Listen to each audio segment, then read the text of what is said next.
Hello everyone, welcome to Just Invest Today, and today we're talking about everything Alibaba. This guy said in this new article why he sold out of Alibaba. So we're gonna go through this bear case. It's always super important to go through these cases, the opposite side of your investment.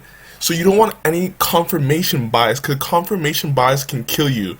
If something's going bad in a company, something's going wrong, and you just can't, you're so ingrained into a position that you're not willing to look at the other side, that will kill you in investing. So all my investments, you always have to look at the opposite side. Why is this a bad investment? So we're going to go through this article, try to break it down, see if he has good points, bad points, what we can get out of this article, because this is super key to always find the opposite side of the coin in your investments. So we're going to get through this article, see what he's saying, and hopefully we can glean some important lessons, some important things from our Alibaba case. So this is his bear case, this is not my bear case, but let's go through this article. And you know I'm already super bullish on Alibaba, so you already know my bias going in, but I'll try to combat some of his points if I can, guys. So let's get into this video. Like it, subscribe to my channel. I'm on a road to 1,000 subscribers. So let's get into the first positive things he has to say about Alibaba. So contrary to what long-term bears may think, Alibaba has a strong market advantages. In fact, it's probably the easiest summarized as a toll road to digital commerce, digital payments, cloud consumption in China. And that's all facts. Across Taobao and Tmall marketplaces, Alibaba nearly 900 million Chinese consumers who actively engage in consumption on the platform every month. Further, it continues to add users to the platform and has done so the last few quarters. The business has a compelling foothold, the market leader in China public cloud consumption today, with the market share near 40%, significantly ahead of competitors such as Tencent and Baidu. This is facts again. Cloud is the new wave. Cloud is going to be generating so many returns for future businesses. We have to look at cloud as going to be... People are saying cloud might take over Alibaba's e-commerce business in the next 10 years. I don't know if that's going to be the case, but that's an interesting thing. That just shows you the TAM, the market availability for cloud computing, because it's just in the infancy stages in China. So finally, and the most interestingly for me, the business is also an entry point into what is quite possibly the most interesting way to play digital payments in China via its 30% ownership of Ant Financial. Ant is part of the comfortable duopoly with WeChat Pay for digital payments in China. Guys, remember what he said, duopoly. This is very important when he goes down in the article. Ant is a virtual gatekeeper, not only to the payment transactions for consumption, but also lending, mortgage, origination, and wealth management services for a variety of China state-run banks. It represents a digital interface into Chinese consumer banking system. I don't understand how he can say this. Look what he said. I don't understand how he can say this, and in the next sentence say what he's going to say about the next paragraphs soon to come, and then kind of backtrack on what he's saying. Additionally, Alibaba has meaningful assets in grocery, physical retail, digital media, international e-commerce, and Southeast Asia. These strong commercial assets are backed by exceptionally good financial discipline within the business. Alibaba is a profit and cash generating machine with free cash conversion to revenue of almost 25% and a net income margin of close to 20%, well above most developed emerging market peers. Left to its own devices, Alibaba could and should be an exceptional investment for investors over the next decade. However, there have been a number of things that were troubling me about Alibaba investment case over the last year. So here it goes. We're going to get into the meat of this whole article.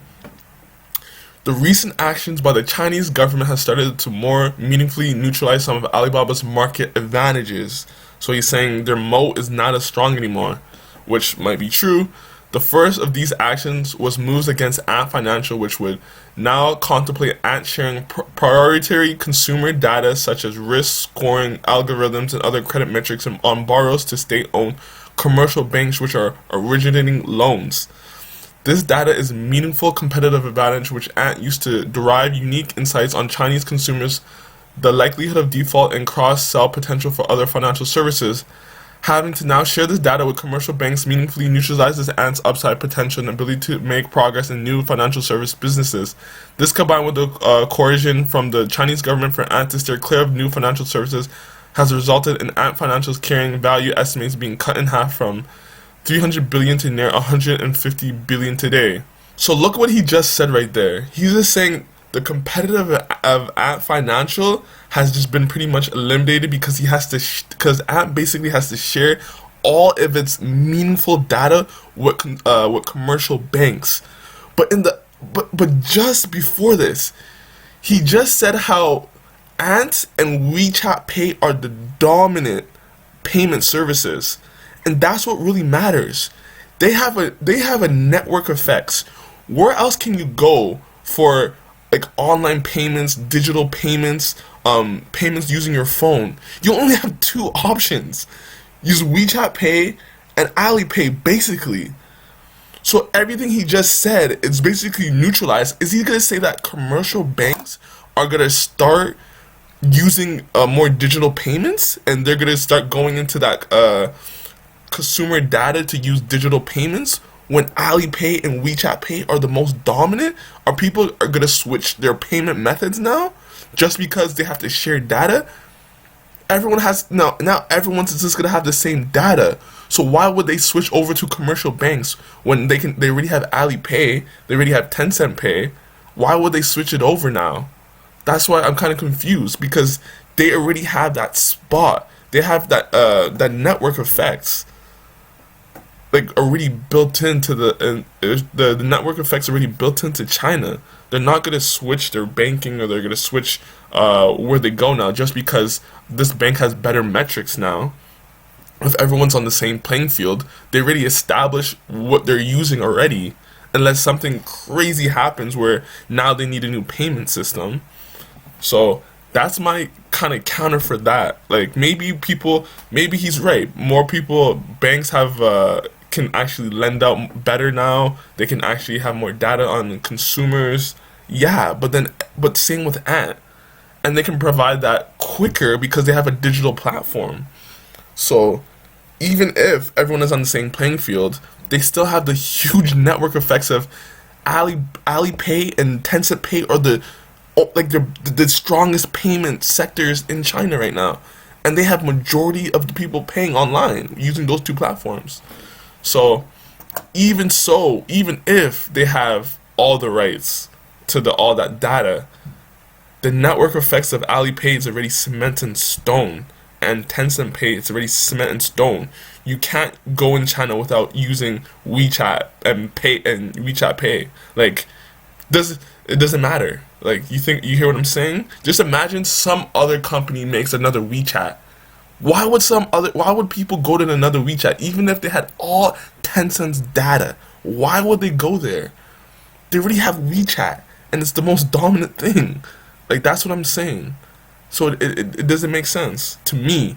But maybe you see the opposite side. Maybe these banks they're gonna start making their own payment system, their own online payments, their more like digital payment methods, and they might take over the dominant marketplaces, like 90% on Tencent and Alipay. Like they might dominate that sector now out of the blue.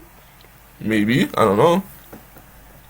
The Chinese government has now also sought to neutralize Alibaba's e-commerce market advantages, restricting Baba's ability to tie merchants to exclusive relationships. This will likely have an impact of reducing Alibaba's attraction as a destination source for exclusive supply. And this is another thing. So Alibaba was making sure once you're on Alibaba, you have to choose us and you can't go to a next platform. Like, think about that. Like, why is that a bad thing? Think about it. Because now everyone has an even playing field, right? Think about it in America. Like, does Etsy stop Redbubble? Does Etsy stop Shopify? Does Etsy stop any other platform from having the right to actually sell on different platforms? It's just nonsense. Like, Etsy's still dominant, Amazon's still dominant, Shopify is still dominant. It doesn't matter if you're exclusively on one platform. You can still sell just as well. especially when you're providing, when you have a network effect and so many people are already on Alibaba's platform. Why would they go somewhere else when when they're getting the best service on Alibaba when it comes to delivery, when it comes to like selling your products? Why would they go somewhere else? So the market advantage again is the network of what Alibaba has already built. It's not being able to get these exclusive deals or exclusive rights. Just think about it. What companies are allowed to do that in any market? Saying, oh, if you sell here, you can't sell anywhere else on these e-commerce platforms. No place in America, Canada, Europe is allowed to really do that. You can sell your products on any type of service. But people go to Etsy, people go to Amazon because they have the most eyes, they have the most people watching, they have the flywheel effect of so many buyers and sellers, so it brings more people, more eyes, so then more eyes on your product, so more people are buying it. So you have to go there because people are gonna go there to buy.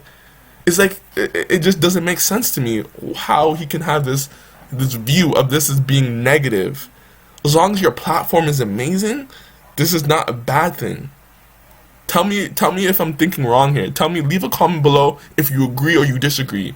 Do you think having exclusive deals is a deal breaker for Alibaba? Like, it's gonna ruin the e-commerce platform? Tell me what you think. For socialization of Chinese enterprises, China has put its large technology enterprises on notice to be better actors and contributors to Chinese society. An interesting development in the last couple of weeks has been seen businesses like Tencent, Meituan, Pinduoduo contribute equivalent of 1 to 2 quarters worth of earnings to China's social progress initiatives. While admirable as a positive development to Chinese society, it represents an unwelcome development if these businesses are now forced to consider annualized contributions of this magnitude each year. And guys, this program was not forced too. Like, the Chinese didn't say you have to do this or you get fined or regulated. These enterprises did it on the behalf of the government. And think about this too. These companies were getting subsidized. They were barely paying taxes. They were barely paying money. The government was helping build the business. So after it built these businesses to the strong foothold on the economy, this is just seen as a tax. You can just literally see this as a tax that every company goes through, or every company has to pay their fair share. Like, just think about it as another like 25% tax.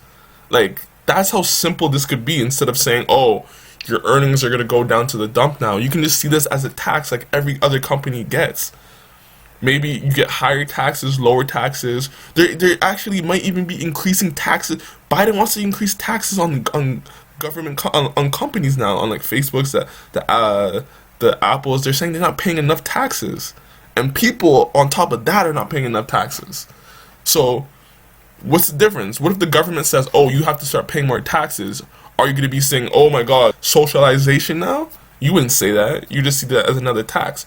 But it's framed in the Chinese sphere that now it seemed bad, right? Even though this doesn't seem too bad if you're helping the population, you're helping people. So it might be a good thing if they're trying to donate to the people that are underserved, because these are billion-dollar corporations, and a lot of these companies do this on the side. Like Apple's, like Facebook's, they do this on the side. Either way, they donate a lot of money. They help a lot of causes, anyways. So it's not some like crazy, out of this world thing, in my mind. Undefined time frame for regulation. The president XI 5-year plan. The president outlined a multi-year initiative to promote legislation in technology, innovation, and anti-monopolies within the Chinese economy. This is interesting, yeah. So this is a good thing to talk about, because it might be, we don't know how long this thing is gonna last, all this regulation, because he's gonna continue. That's a fact. He's gonna continue this regulation, all these like hammered down. It's getting better right now, but he's gonna continue. So you basically have to buckle your seatbelt. But that's important. That's good for us as shareholders.